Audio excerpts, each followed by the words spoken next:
بسم اللہ الرحمن الرحیم۔ اگر آپ اردو کی لکھائی سیکھنا چاہتے ہیں تو صرف یہ 2 حرف سیکھ لیں، آپ کی لکھائی اتنی بہترین ہو جائے گی کہ آپ خود حیران ہو جائیں گے۔ آپ کی ساری جو تحریر ہوگی اس کو 4 چاند لگ جائیں گے۔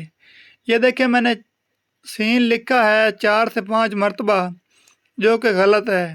اگر آپ اس طرح لکھتے ہیں تو یہ تحریر کو بالکل ہی خوبصورت نہیں لگنے دیتا۔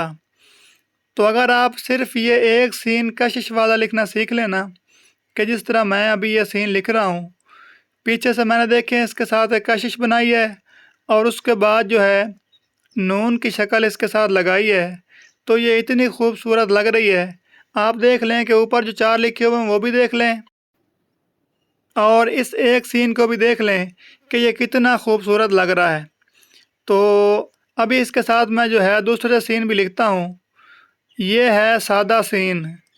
یہ اس کے لکھنے کا طریقہ کیا ہے کہ آپ نے جو اردو میں ہم 3 لکھتے ہیں نا، اردو کی گنتی میں، آپ نے وہ والا 3 لکھنا ہے اور اس کے ساتھ ایک چھوٹا الف لگانا ہے، اور اس کے بعد جو ہے نون غنّے کی جو شکل ہے نا، آپ نے وہ ساتھ لگا دینی ہے، تو آپ کا سین بن جائے گا بہت ہی خوبصورت۔ دیکھیں، اس طرح سے آپ نے 3 لکھنا ہے، اس کے بعد چھوٹا الف، اور اس کے بعد جو ہے اس طرح گولائی میں آپ نے نون کی شکل ساتھ لگا دینی ہے، تو آپ کی جو ہے سین بالکل صحیح اور خوبصورت لکھی جائے گی۔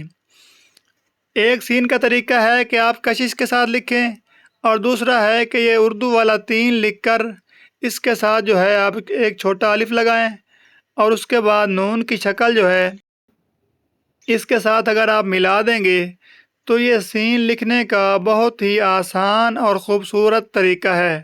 اگر آپ اپنی لکھائی میں یہ کشش والا جو ہے سین لکھتے ہیں تو آپ کی پوری تحریر جو ہے وہ خوبصورت بن جائے گی۔ لیکن آپ نے ایک بات کا دھیان رکھنا ہے کہ ہر جگہ آپ نے کشش والا سین نہیں لکھنا۔ اگر جو ہے ایک ہی لائن میں 3 مرتبہ جو ہے سین آیا ہے تو آپ نے پھر وہاں پہ 1 مرتبہ ہی کشش والا سین لکھنا ہے، اس کے علاوہ آپ نے سادہ سین لکھنا ہے۔